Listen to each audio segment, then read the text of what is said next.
First session for the vlog since test week last week. Overall, I'm very happy with the way it went, but plenty to build on, definitely. So for today, 10 lots of 400 metres at 2% incline on a treadmill, working in zone 5 pace, with 1 minute rest and a cool down.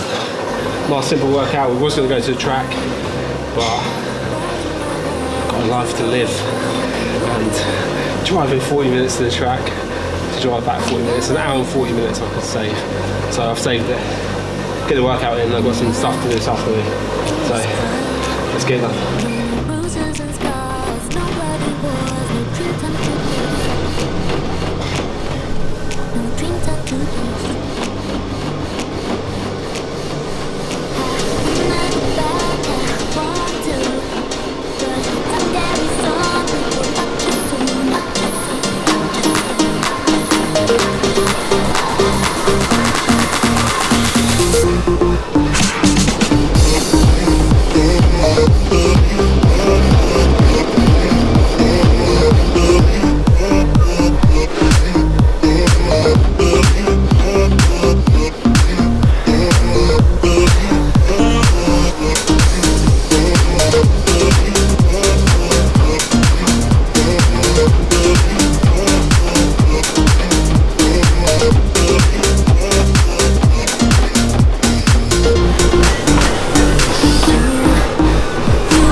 Too far on that one as well.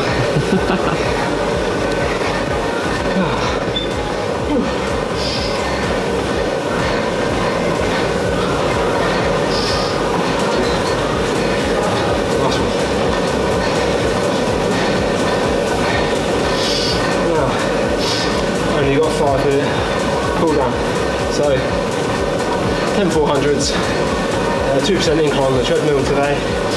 And I did 16 for the first 16 kilometers an hour, then 16.5 for free, 2 at 16.8, 2 at 17 kilometers per hour, and last one 17.5. Just a build throughout the workout.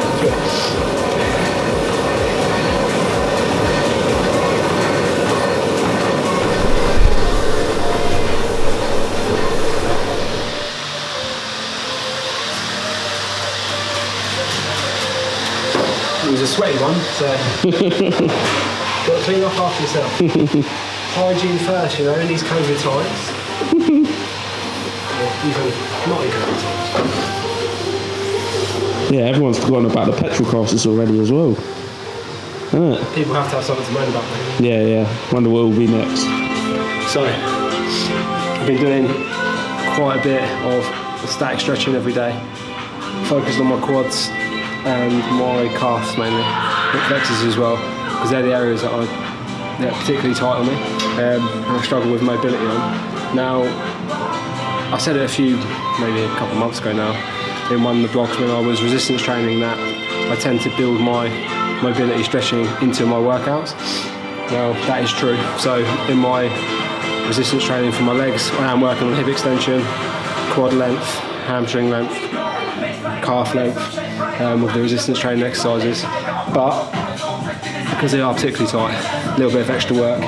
And static stretching has been known to, lots of people think that the benefits of static stretching are from lengthening the muscle, and there is a small muscle lengthening benefit over time if you do it very frequently, but a lot of the benefits come from an increased tolerance to stretch. So you get used to the sensation of stretching and you can take the muscle a little bit further. Facts of the day. Yeah. I'm making sure I'm getting it in, and I feel like a solid year of working on this mobility, flexibility is going to be very, very useful for Ironman next year.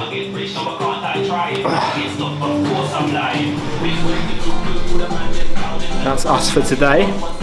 We're going to see you in the gym very shortly. Yo! In the gym. Little warm up, leg session. And today we've got, I don't think I've done this workout on the vlog yet. So, got some split squats, front squats, stiff leg deadlift, some other bits and pieces. But not a crazy volume, also not crazy amount of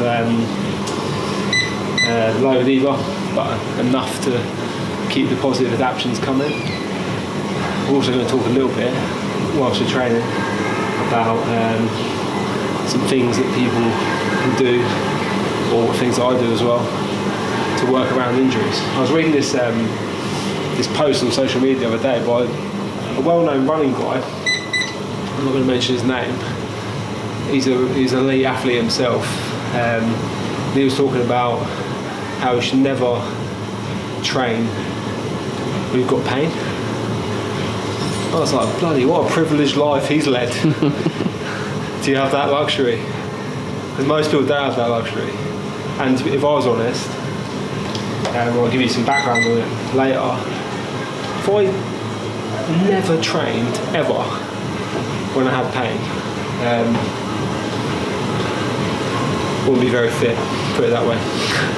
Wouldn't be training at all ever. So pain's part of life.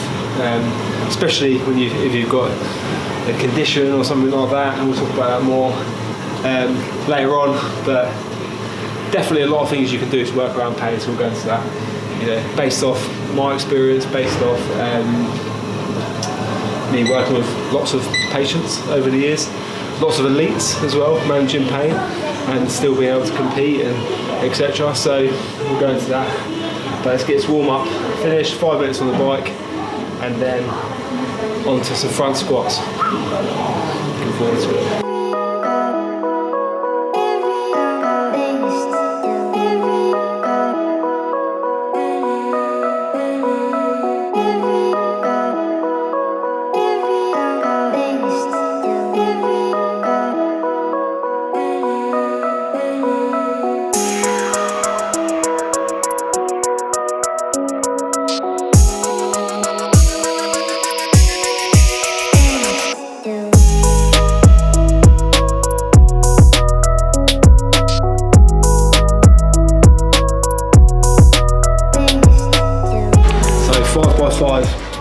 On the front squats, keeping the weight still pretty light, 60 kilos on the bar, to decrease DOMs. Actually, the heaviest I've done so far in my resistance training from when I started building back up, and also with box, managing depth to once again decrease the risk of DOMs. But secondly, I have some issues around my hip. Had some surgery on my hip in 2013 on my left hip. Get a bit of tightness in my right hip. I've got bony impingement. So if I do anything loaded in a deep flex position, it can aggravate it a little bit. It's not necessarily the end of the world, completely fine. But I'm already doing a lot of stuff where I'm in hip flexion. If you think about the bike, so the last thing I want to do is aggravate my hip a little bit, cause pain, that will give me bother on the bike. I have to do, change my seating position, all that type of stuff. Don't want to do that. I want the strength training to complement rather than interfere with my training. So we'll crack on.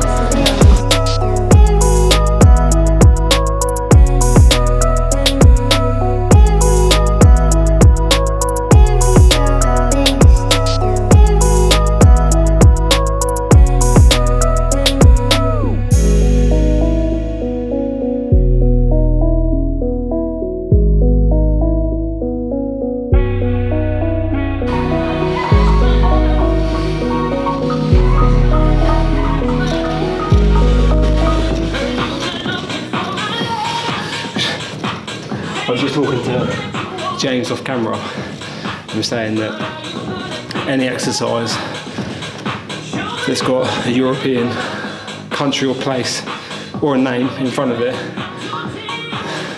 has the ability to be absolutely disgusting.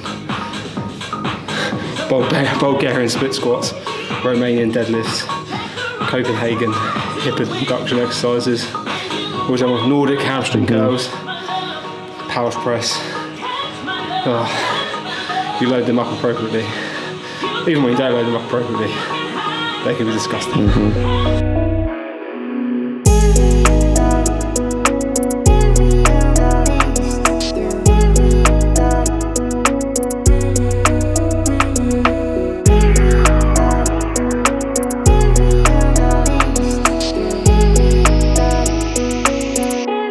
Talking about my hips. So surgery in 2013. I had some bone removed. I had part of the acetabular labrum removed. Back then they did, for this type of hip issue, they removed the labrum rather than repair it. And I had some large tears in the cartilage removed. So if you x-ray my hip, it looks like the hip of a 8-year-old man.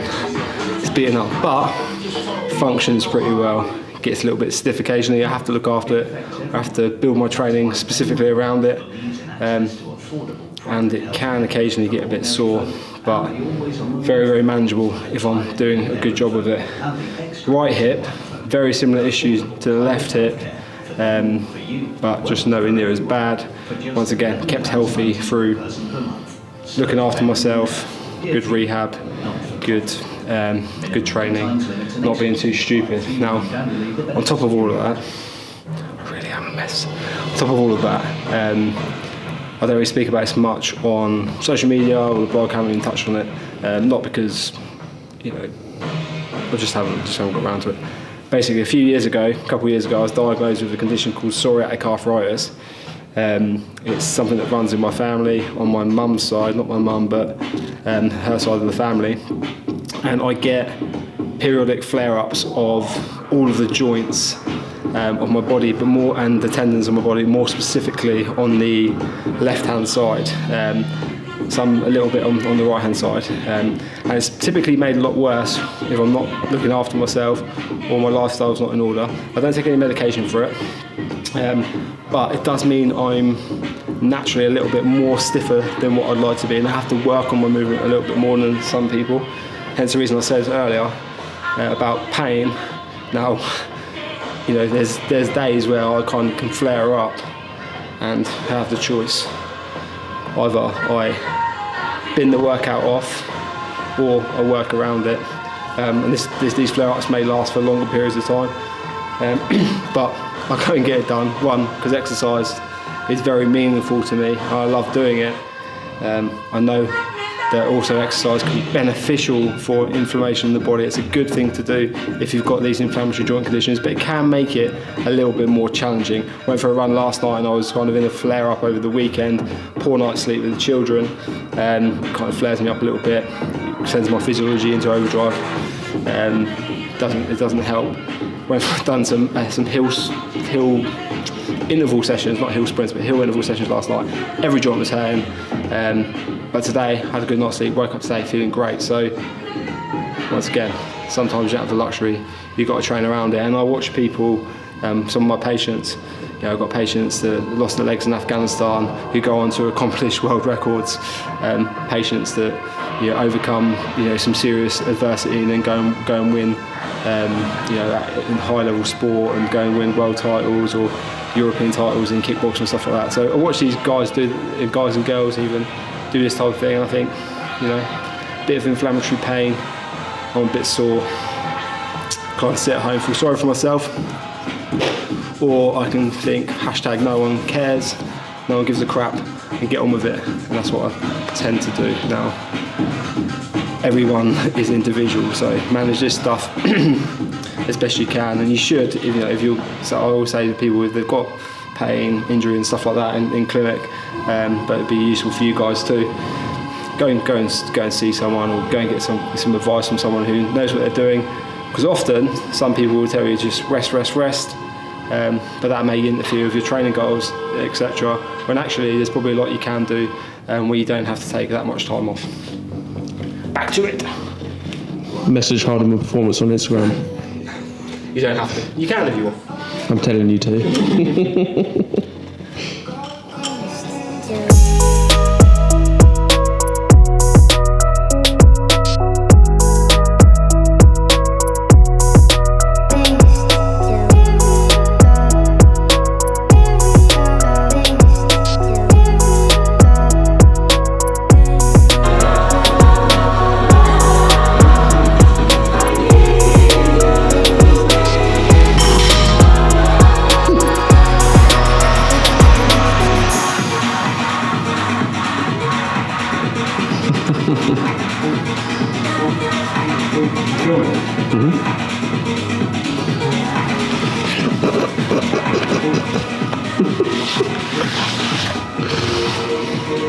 Right, so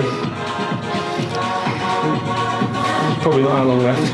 After I've done this, some calf raises and some single legs, 2 to 1s, and then just going to do some single leg balance stuff with a hip hinge. But yeah, injuries. Once again, no absolutes when managing injuries. There's no magic rules, no magic exercises. It's just individual recommendations. But so the blanket statement, training, never train with pain, for me, is a bad statement to make. And actually, there's some types of injuries that, yes, I would say, look, don't train with pain, or don't train on that injury with pain. You've got a fracture in your leg, probably not a good idea to start running around on your fractured leg, but you might be able to do some upper body stuff, you might be able to swim. If you've got, say for instance, an air cast or something like that, it's able to support it. Or you might be able to do some weights or anything else like that. But there's lots of other injuries, like maybe tendon pain, maybe a recovering muscle strain, something like that. That it's not only not harmful if you get the balance right to train on it, but actually maybe it's the thing that you need to do in order to get the recovery. So think about that. Sometimes it's a good idea to train with pain, or train with a little bit of pain, but don't kick the arse out of it. It's probably the number one rule. I'm off.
Did you train UFC? Yeah. Used to do a bit of Yeah, you trained UFC. A little bit of UFC.